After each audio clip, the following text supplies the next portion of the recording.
এ পর্যায়ে আপনার মাঝে কোরআন ও সুন্নাহর আলোচনা নিয়ে আসছেন বড়চর পশ্চিম দক্ষিণ পাড়া বাইতুল আকসা মসজিদের ইমাম ও খতিব হযরত মাওলানা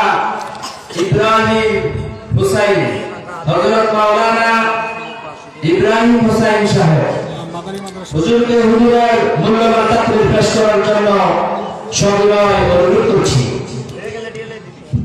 আসসালামু আলাইকুম ওয়া রাহমাতুল্লাহি ওয়া বারাকাতুহু। আসসালাতু ওয়াসসালামু আলাইকা ইয়া রাসূলুল্লাহ। আসসালাতু ওয়াসসালামু আলাইকা ইয়া হাবিবাল্লাহ। আসসালাতু ওয়াসসালামু আলাইকা ইয়া শাফি'আল মুজনাবিন। আসসালাতু ওয়াসসালামু আলাইকা ইয়া রাহমাতাল লিল আলামিন। আলহামদুলিল্লাহি ওয়া কাফা ওয়া সালাতু ওয়াসসালামু আলা ইবাদিহিল্লাযীনা ইসতাফা কাফাতান আলা হাবিবিনা মুহাম্মাদানিল মুস্তাফা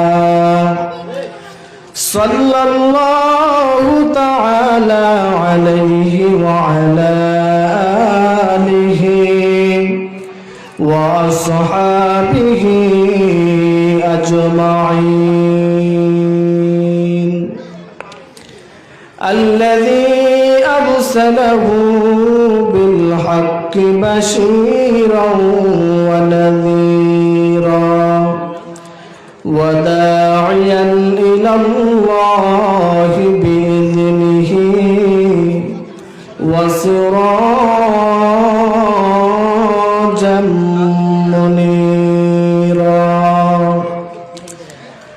أما بعد فأعوذ بالله من الشيطان الرجيم. بسم الله الرحمن الرحيم. والتين والزيتون وطور سينين وهذا البلد الأمين. لقد خلقنا الإنسان في أحسن تقويم. صدق الله المولانا العظيم وصدق رسوله النبي الحبيب الكريم. إن الله وملائكته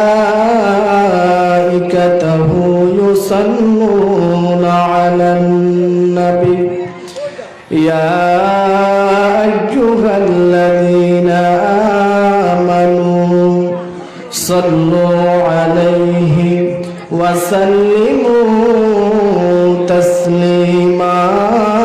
اللهم صل على سيدنا مولانا محمد وعلى آله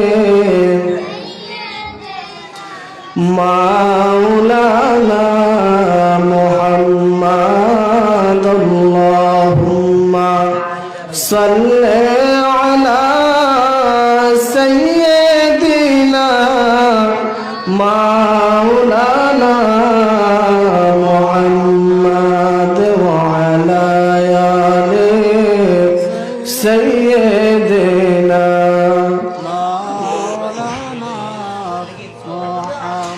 মক্কা নগরের মদিনা শহরে এলেন নবীজি মুস্তাফা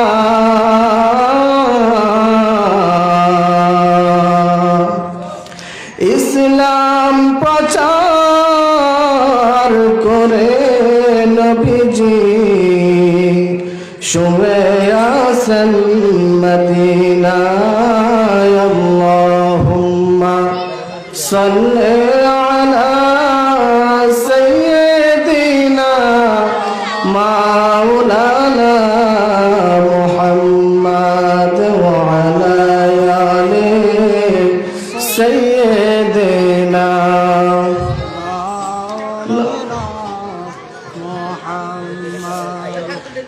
অতঃপর আয়োজিত বরুসর পশ্চিমপাড়া সুন্নিয়া হাফিজিয়া মাদ্রাসার হাফেজ ছাত্রদের পাকে ফুরদান ও জামে মসজিদের উদ্যোগে ৯তম সুন্নি মহাসম্মেলন। আজকের মাহফিলের যিনি প্রধান অতিথি ইমামে আহলে সুন্নাহ ফিরে তরিকত আওলাদ রাসূল আল্লামা সৈয়দ বাহাদুর শাহ মুজাদ্দিদি আল আবেদি মাদ্দাজিল্লাহুল আলী ফির সাহেব ইমামে রব্বানী দরবার শরীফ হাজীগঞ্জ চাঁদপুর। উক্ত মাহফিলে যিনি প্রধান বক্তা মুফাসসির কুরআন আল্লামা মুফতি আবুল হাশিম শাহ মিয়াজি সাহেব, ভাইস প্রিন্সিপাল গাউসিয়া সুবহানিয়া আলিম মাদ্রাসা কসুয়া চাঁদপুর। আমার ডানে বামে আমন্ত্রিত ওলামায়ে কেরাম রয়েছেন। যেহেতু সময় কম, এই জন্য আমি সবার নামগুলো নিতে পারছি না। ওমা তৌফিকি ইল্লা বিল্লাহ। আমি পবিত্র কোরআনুল কারীম থেকে একটা সূরা ৩ থেকে তেলাওয়াত করেছি। আল্লাহ পাক যেন আমাকে কিছু কথা বলার এবং আপনাদেরকে শোনার সে অনুযায়ী আমল করার তৌফিক দান করুক, আমিন।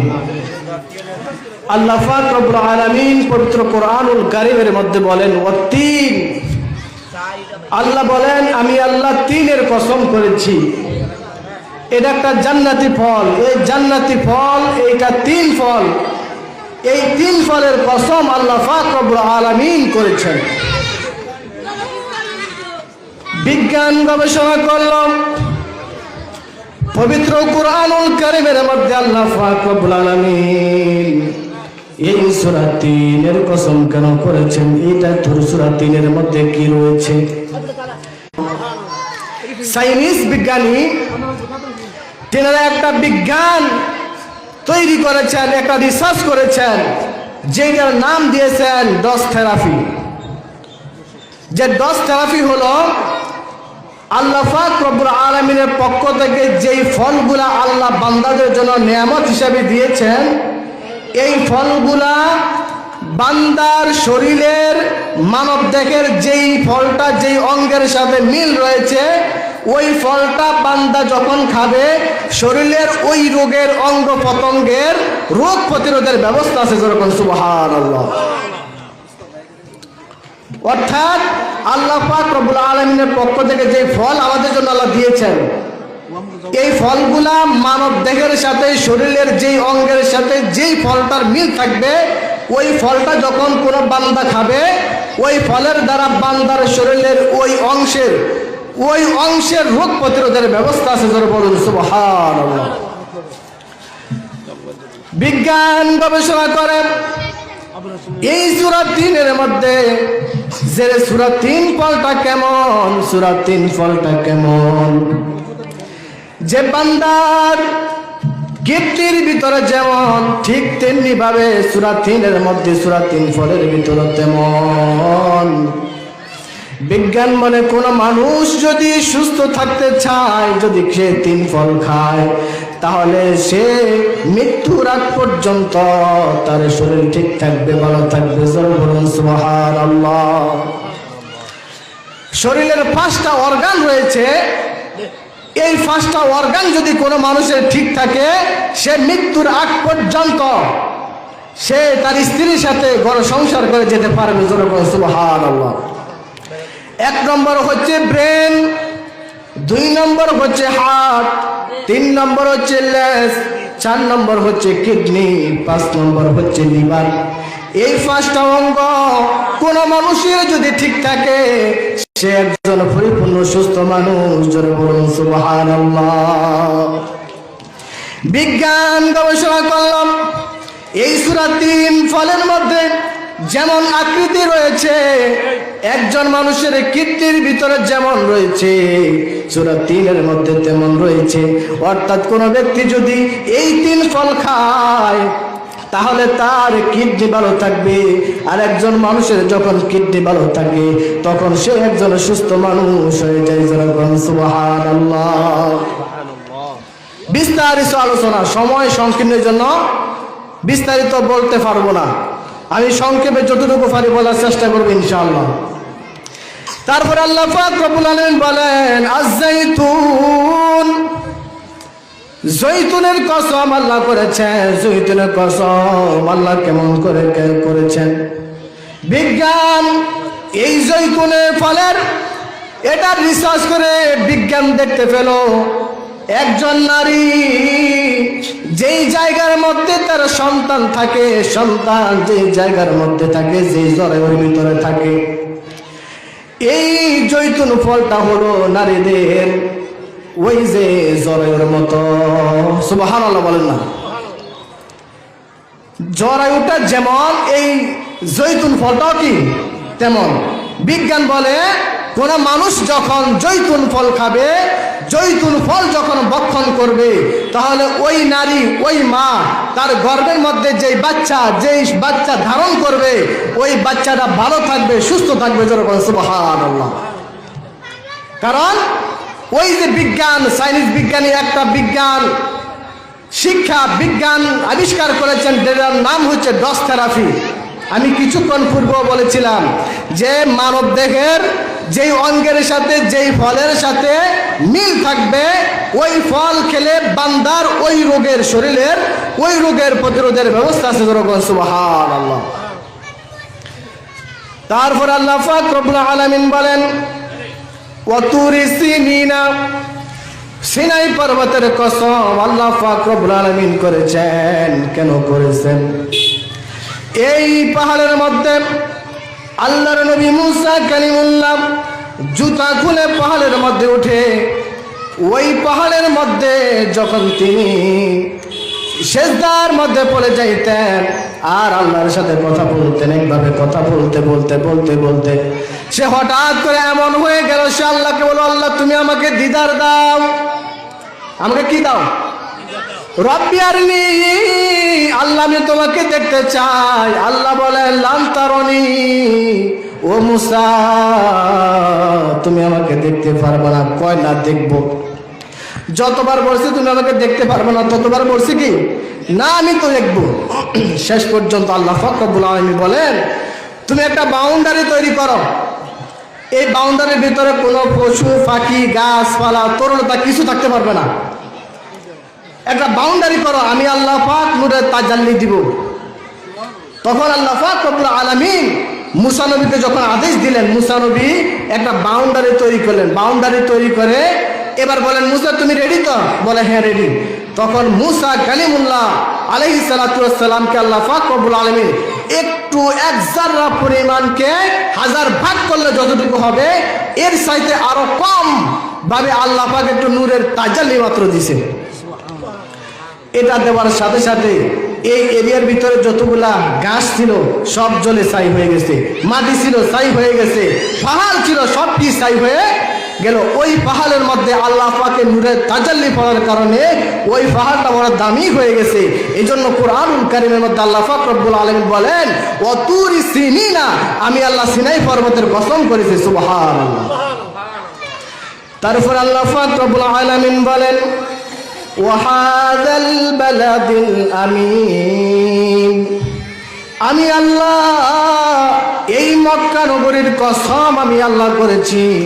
মক্কা নগরীর কসম আল্লাহ পাক রব্বুল আলামিন করেছেন। সুবহানাল্লাহ।